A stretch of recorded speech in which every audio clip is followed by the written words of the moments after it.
बिस्मिल्लाहिर्रहमानिर्रहीम। हमद। कब्जा हो दिलों पर क्या और इससे सिवा तेरा, एक बंदा नाफरमा है हम सरा तेरा।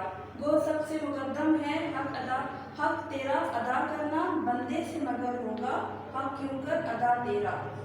महरम भी है ऐसा ही है जैसा कि है नामहरम, कुछ कह ना सका जिस पर भेंट तेरा खुला। इस हम के मुताले से आज आप सीखेंगे नंबर 1 इस तरह हम का मफ़हूम, 2 तौहीद इलाही का तसव्वुर, 3 इस हम का मरकज़ी ख्याल, 4 दीनी इक़्तिदार के लिए मोहब्बत। सबसे पहले हम बात करते हैं इस तरह हम का मफ़हूम। जिस कलाम में अल्लाह ताला का ज़िक्र या उसकी तारीफ़ बयान की जाती है उसे हम का मफ़हूम कहते हैं। तौहीद इलाही का तसव्वुर।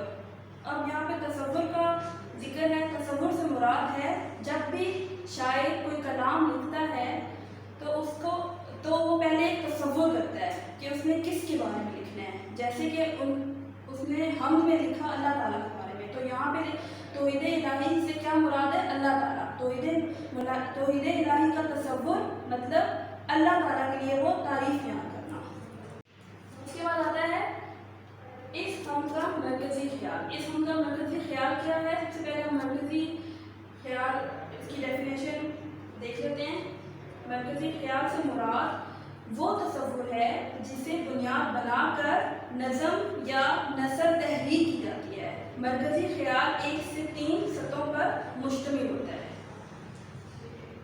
जैसे कि अभी हमने सबक में पढ़ा है कि अल्लाह ताला के बारे में शायर ने उनका ख्यालात जोड़कर हमें एक नज़म की सूरत में उसने लिखकर और हमारे सामने इजहार मोहब्बत किया। आखिरी हमारा जो पॉइंट है दीनी इक़्तिदार के लिए मोहब्बत।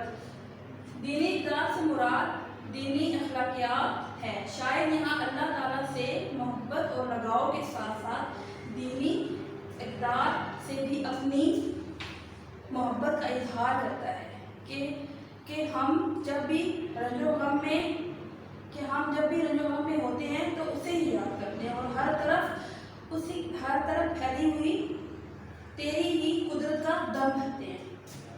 तो प्यारे बच्चों, आपको ये 4 पॉइंट समझ आ गए होंगे और आपने इनकी एक्सरसाइज अपनी कॉपी पे लिखनी है और उसे याद भी